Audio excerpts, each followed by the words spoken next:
Are you learning to drive an automatic car? Are you concerned about the emergency stop exercise? Well, in the next few minutes, I'm going to show you just how easy it is.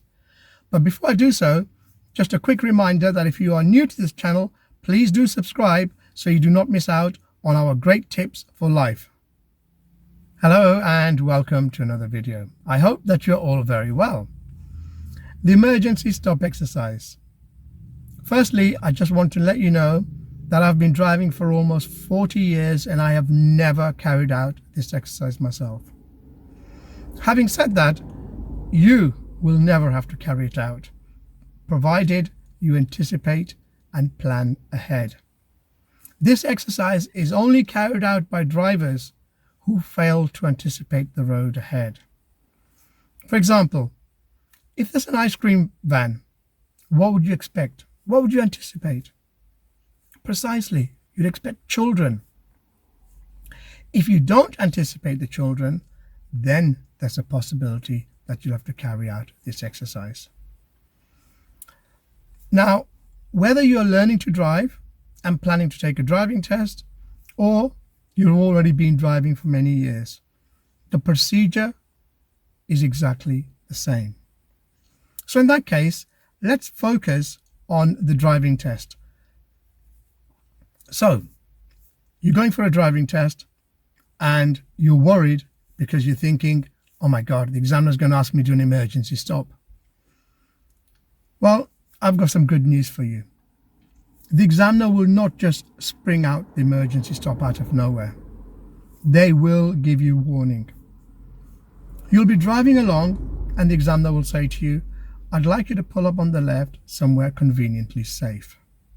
So you check mirrors, signal, pull up on the left, calmly put the handbrake on and into park.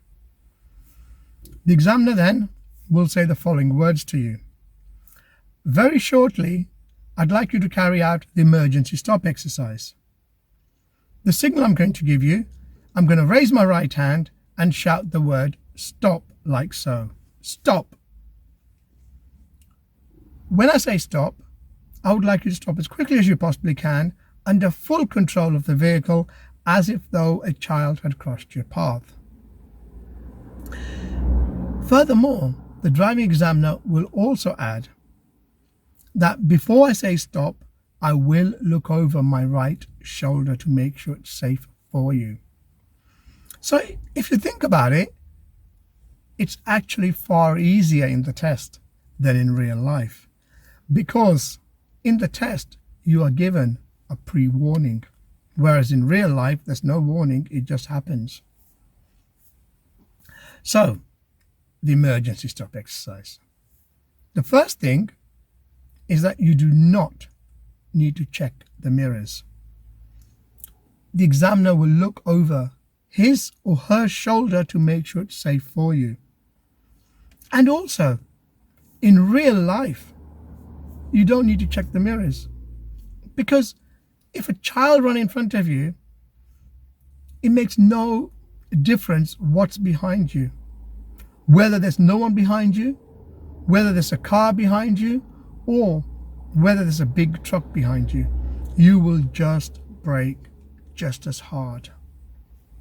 You will want to stop the car without hitting the child. So that's the first most important thing. You don't have to worry about checking the mirrors. The second thing is you must keep your hands, both hands, firmly on the steering wheel. Keep the wheel straight. This is important. During the test, the examiner is marking you for this exercise on two things. One is to see how promptly you stop. So you must stop straight away. Secondly, the examiner is seeing whether you stop under control, which is why the steering wheel needs to be straight. If the car skids to the side, to the left or the right, then you would fail the driving test for that. So how do we carry out the emergency stop? So as soon as the examiner says stop, what you want to do is rivet your foot from the accelerator onto the brake as quickly as you can. What you should not do is lift your foot off into the air and hammer the brake. So you don't want to be doing that.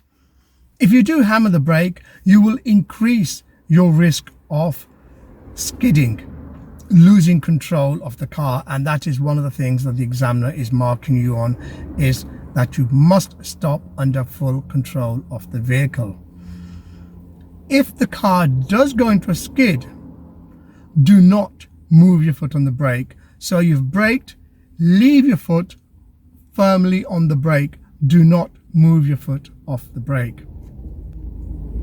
The reason for that is that the ABS, the anti-lock brake system, will come into effect. Most cars these days are fitted with the anti-lock brake system. So if you've braked hard, if you've braked violently, the car will go into a skid, but the anti-lock brake will come into effect. You will feel some vibration on your foot, on your brake foot, but that is normal. Okay, so that is the control. A lot of learner drivers, when they go for their driving test, they fail on the emergency stop for not braking promptly. The reason why learner drivers fail on this exercise is that they try to make it smooth. They try to make it comfortable for the examiner. So they brake gently. Don't brake gently. This is an emergency stop. The examiner wants to see in real life how you would stop the car. So firmly brake. Remember, leave your heel on the floor. Rivet your foot from the accelerator and squeeze the brake like a sponge.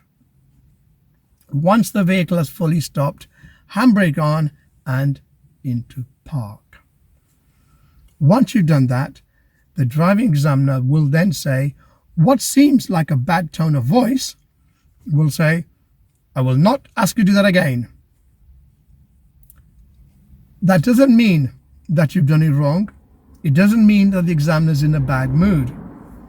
The reason they say that they will not ask you to do that again is just in case that the examiner had to move his hand. For example, there might be a fly in the car or something like that, and the examiner may just wave his hand, or he may just decide to say thank you to an oncoming vehicle who's given way. So if the driving examiner says thank you, you might think, oh, another emergency stop, slam the brakes on.